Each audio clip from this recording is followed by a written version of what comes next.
ನಾನು 2 ಎಕ್ಸಾಂಪಲ್ ಕೊಡ್ತೇನೆ.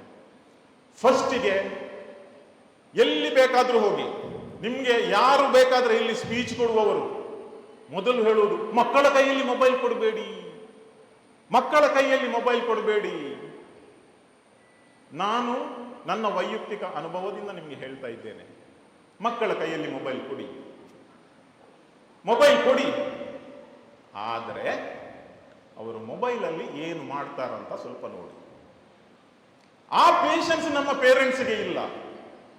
ನಮ್ಮ ಪೇರೆಂಟ್ಸ್ ಏನೆಂದ್ರೆ, ಹೌಸ್ ವೈಫ್ ಇದ್ರೂ ಕೂಡ ಸಾಯಂಕಾಲ 4 ಗಂಟೆಗೆ ಶಾಲೆಯಿಂದ ಮಗು ಬಂದ್ರೆ ನಮಗೆ ನಾವು ಮೊಬೈಲಲ್ಲಿ ಅಥವಾ ಟಿವಿಯಲ್ಲೇ ಇರಬೇಕು ವಿನಃ ನಮಗೆ ಸ್ವಲ್ಪ ಟೈಮ್ ಆ ಮಕ್ಕಳಲ್ಲಿ ಸ್ಪೆಂಡ್ ಮಾಡ್ಲಿಕ್ಕೆ ಇಲ್ಲ. ಬಂದ ಕೂಡಲೇ ಟ್ಯೂಷನ್, ಇಲ್ಲದಿದ್ರೆ ಕರಾಟೆ, ಇಲ್ಲದಿದ್ರೆ ಫುಟ್ಬಾಲ್, ಇಲ್ಲದಿದ್ರೆ ಕ್ರಿಕೆಟ್. ಏನಂತ ಮಾಡ್ತೀರಾ ನಿಮ್ಮ ಮಕ್ಕಳನ್ನ? ಕ್ರಿಕೆಟರ್ ಮಾಡ್ತೀರಾ, ಕರಾಟೆ ಪಟು ಮಾಡ್ತೀರಾ, ಫುಟ್ಬಾಲರ್ ಮಾಡ್ತೀರಾ?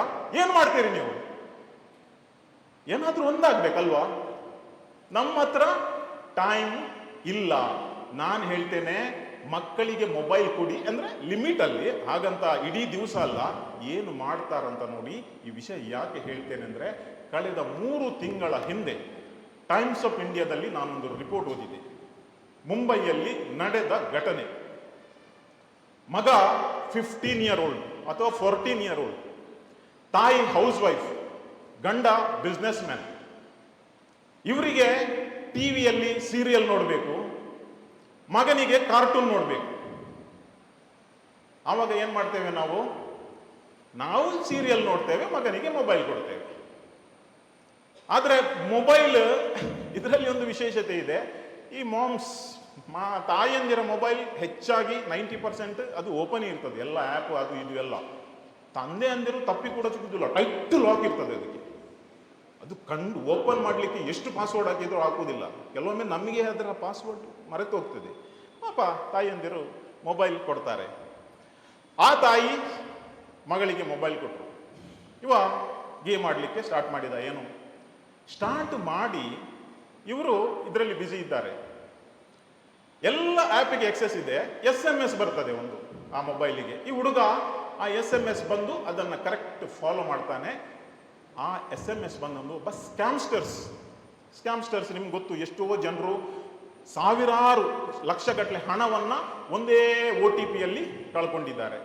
ಆ ಬಗ್ಗೆ ಎಲ್ಲ ಪೇರೆಂಟ್ಸಿಗೂ ಕಂಪಲ್ಸರಿ ಮಾಹಿತಿ ನೀಡಲೇಬೇಕು ಎಲ್ಲ ಶಾಲೆಗಳಲ್ಲಿ. ಯಾಕಂದ್ರೆ ಪ್ರತಿಯೊಂದು ದಿನ ಪೇಪರಲ್ಲಿ ನಾವು ಓದ್ತೇವೆ.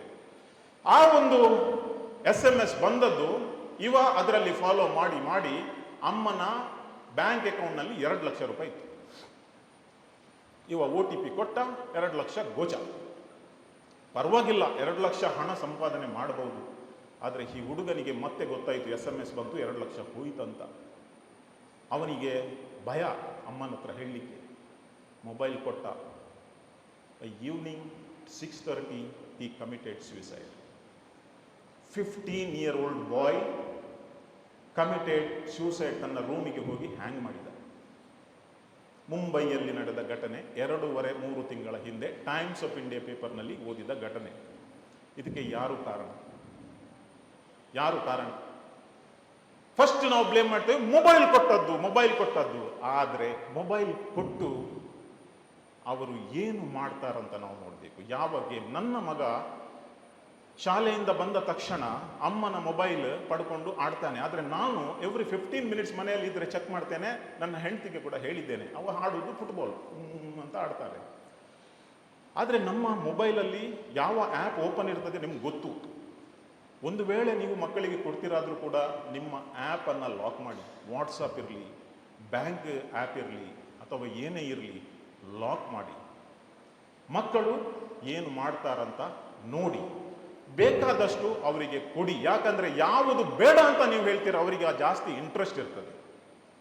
ಸೆಕೆಂಡ್ ಥಿಂಗ್, ನಾವು ಮಕ್ಕಳಿಗೆ ಹೇಳ್ತೇವೆ ಮೊಬೈಲ್ ಕೊಡಬಾರ್ದು ಅಂತ.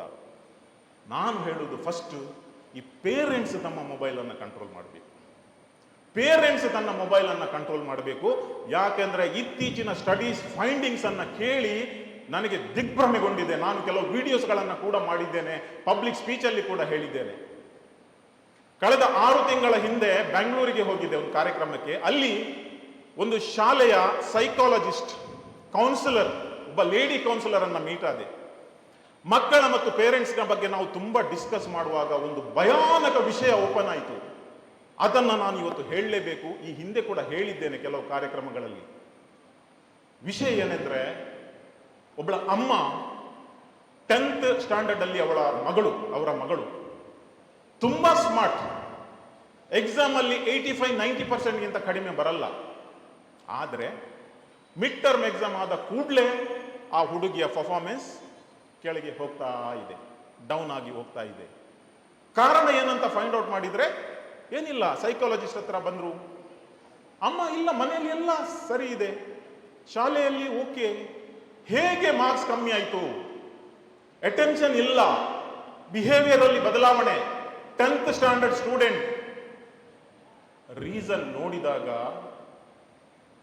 ನಾನು ಸೋಷಿಯಲ್ ಮೀಡಿಯಾದಲ್ಲಿ ಈ ವಿಡಿಯೋನ ಹಾಕಿದಾಗ ಕೆಲವು ನನಗೆ ಬೈದಿದ್ದಾರೆ, ನೀನು ಸುಳ್ಳು ಹೇಳ್ತೀಯ, ನೀನು ಹುಚ್ಚ ಅಂತ.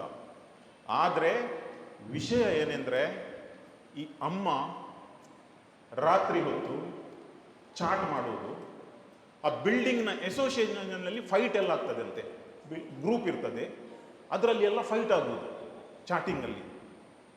ಅದರಲ್ಲಿ ಏನಾಯ್ತಂದ್ರೆ ಅವ್ರದ್ದು ಎಲ್ಲ ಕಾನ್ಸಂಟ್ರೇಷನ್ ನೆಗೆಟಿವಿಟಿಗೆ ಹೋಗ್ತದೆ. ಆ ಒಂದು ಇದುಂಟಲ್ಲ, ಮೊಬೈಲಲ್ಲಿ ನೋಡಿ ನೋಡಿ ನೆಗೆಟಿವಿಟಿಗೆ ಹೋಗ್ತದೆ. ಬೆಳಿಗ್ಗೆ ಎದ್ದ ಕೂಡಲೇ ಆ ಒಂದು ಕೋಪ ಇರ್ತದೆ, ನನಗೆ ಅವಳು ಹಾಗೆ, ಇವರು ಹೀಗೆ ಹೇಳಿದ್ರು ಅಂತ. ಬೆಳಿಗ್ಗೆ ಇದ್ದ ಕೂಡಲೇ ಟಾಯ್ಲೆಟ್ಗೆ ಮೊಬೈಲನ್ನು ಕೊಂಡೋಗಿ ಅಲ್ಲಿ ಮತ್ತೆ ನೆಗೆಟಿವಿಟಿ ಸ್ಟಾರ್ಟ್ ಆಗುತ್ತೆ. ಎಲ್ಲ ನೆಗೆಟಿವ್ ಬಂದು ಮಗುವಿಗೆ ಬ್ರೇಕ್ಫಾಸ್ಟ್ ಕೊಟ್ಟು ಶಾಲೆಗೆ ಬಿಡುವಾಗ ಕೆಲವೊಮ್ಮೆ 2 ಪೆಟ್ಟು ಕೊಟ್ಟು ಬಿಡ್ತೇವೆ.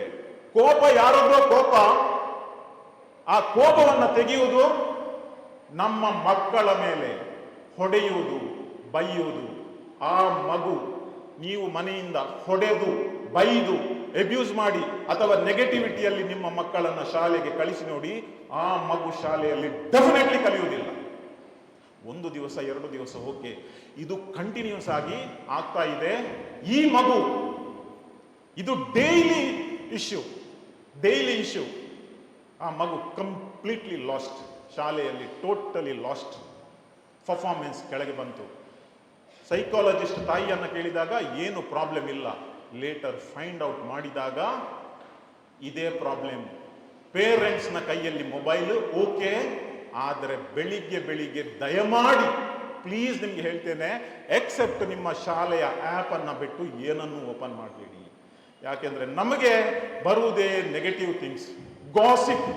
ಇವತ್ತು ಯಾವ ಫಿಲ್ಮ್ ಆಕ್ಟರ್ಸ್ ಡೈವರ್ಸ್ ಆಯಿತು, ಎಲ್ಲಿ ಕ್ರೈಮ್ ನಡೆಯಿತು, ಅದೇ ನಮ್ಮ ಮನಸ್ಸಿನಲ್ಲಿ ಆ ನೆಗೆಟಿವಿಟಿಯಿಂದ ನಮ್ಮ ಮಕ್ಕಳಿಗೆ ನಾವು ಶಾಲೆಗೆ ಪ್ರೀತಿಯಿಂದ ಕಳಿಸುವುದನ್ನು ಮರೆಯುತ್ತೇವೆ, ಟೋಟಲಿ ನಾವು ಮರೆಯುತ್ತೇವೆ. ಇನ್ನು ಕೆಲವರು ತಂದೆಯವರು ಆನ್ಲೈನಲ್ಲಿ ರಮ್ಮಿ ಆಡುವುದು, ಹಣವನ್ನು ಕಳ್ಕೊಳ್ಳುವುದು, IPL ಅಲ್ಲಿ ಬೆಟ್ಟಿಂಗ್ ಹಾಕುವುದು, ಹಣವನ್ನು ಕಳ್ಕೊಳ್ಳುವುದು. ಬೆಳಿಗ್ಗೆ ಹೋಗುವಾಗ ಗಂಡ ಹೆಂಡತಿಗೆ ಲಡಾಯಿ, ಬೆಳಿಗ್ಗೆ ಹೋಗುವಾಗ ಗಂಡ ಹೆಂಡತಿಗೆ ಜಗಳ, ಸಮಾಧಾನ ಇಲ್ಲ. ಇದರ ನಡುವೆ ನಮ್ಮ ಮಕ್ಕಳು ಶಾಲೆಗೆ ಹೋಗುವಾಗ ಟೋಟಲಿ ಕೊಲ್ಯಾಪ್ಸ್ ಆಗ್ತಾರೆ, psychologically total down, energy drain ಆಗಿದೆ. ಅವರು ಶಾಲೆಯಲ್ಲಿ ಹೇಗೆ ಕಲಿಯುವುದು, ಹೇಗೆ ಕಾನ್ಸಂಟ್ರೇಷನ್ ಮಾಡುವುದು, ನೀವೇ ಹೇಳಿ.